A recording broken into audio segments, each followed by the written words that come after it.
Hi, welcome back to On the Volley, or Oswald, otherwise known OTV.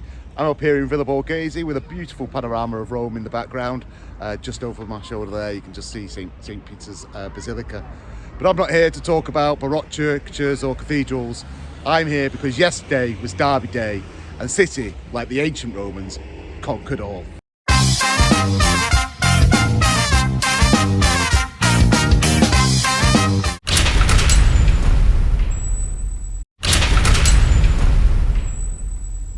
What an absolutely brilliant result for City, 4-1 against United there. It was actually a closer first half than maybe the scoreline suggests, but the second half absolutely blitzed, City blitzed United. It was, I don't think they even had a shot on goal. I think the best shot in that half came from Cancelo when he nearly hit into his own net by trying to clear the ball over his own bar. It was, you know, superb football from City.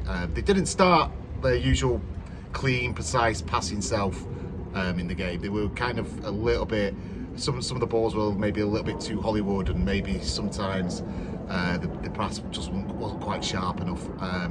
But, you know, scored within 5 minutes. So, I mean, it seems silly for me to say that because, you know, that was great work down the left-hand side by Grealish, Bernardo Silva, and then cutting the ball back to De Bruyne, who was left on his own basically. And they really targeted that area all day, City. They always seem to be attacking down the left, with those three working as a unit to attack Bissaka down the left-hand side, which was pulling Lindelof out actually, because he was just getting overwhelmed. He was absolutely overwhelmed, didn't know what to do really. It was a brilliant tactic really. I think that was a weakness obviously targeted by City that they saw, and it's paid dividends. But from the first goal and then really, you know, again the passes, I would say they weren't quite as sharp, they weren't quite as precise, sometimes giving up possession. United had quite a lot of possession actually after the first goal, and in between that and their equaliser, which was, I'm going to admit, you know, was a good counter-attack. Pogba with a very good ball, but that was pretty much his only contribution in the entire game. Very good ball to Sancho, who actually finished it very well. You know, the good run actually by Fernandes as well, which drew Kyle Walker away from Sancho and left Rodri there, who didn't get close enough basically, and the shot went in. It was a good goal. It's a good goal. Give him credit where credit's due. It was a fine finish into the bottom corner. Ederson didn't really have much chance, although he nearly got a hand to it, or maybe he got a slight hand to it, but not enough. But then, you know, back normal service resumed for City. I think after that, really, they were starting to put some really nice, precise passes together.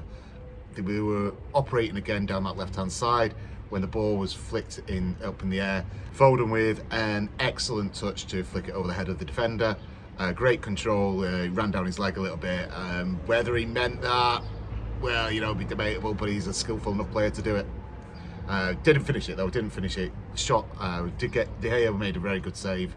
The ricochet. I think it was Silva who then kind of had another goal. That ricochet right into the path of De Bruyne, and he finished again for his second goal.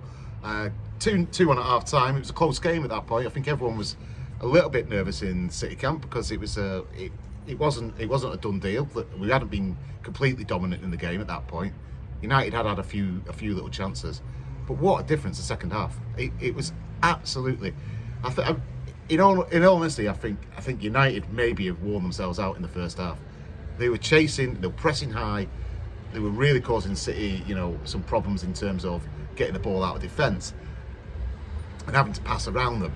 But they were doing a lot of hard running and a lot of hard yards, because chasing down the ball isn't as easy as running with the ball.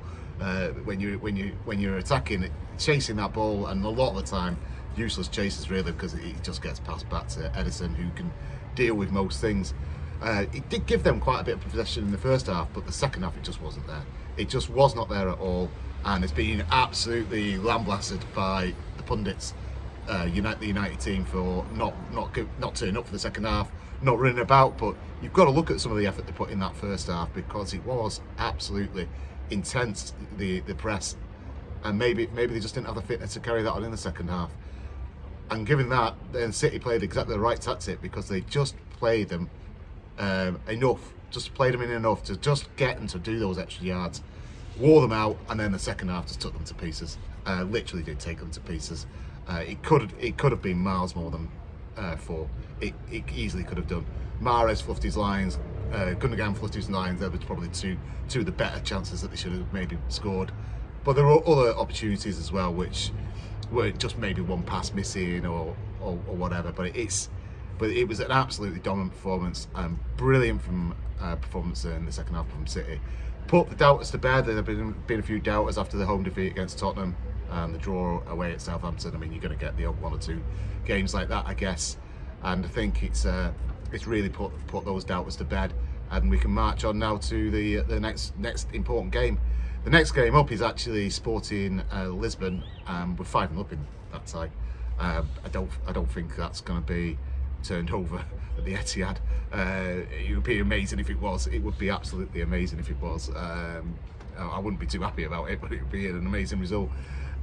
Then they go on to Palace away. Palace obviously won at the Etihad earlier this season. Laporte had a bit of a nightmare actually against Zaha there, and Zaha's back and Diaz is out, so Laporte will be playing in that game, and he got sent off as well, which because he was basically getting run ragged by Zaha. Hopefully he can resolve that.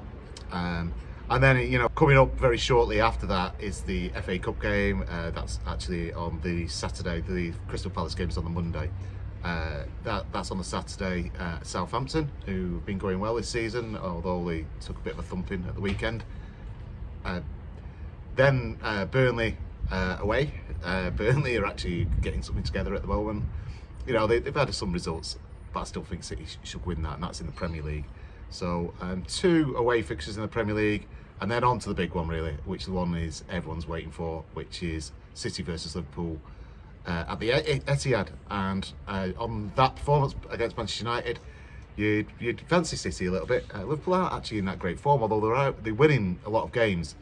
The game against West Ham, they really scraped it home, really. A very marginal onside decision, measured from the new area of the arm, which is no longer handball, which provided an onside for Mane.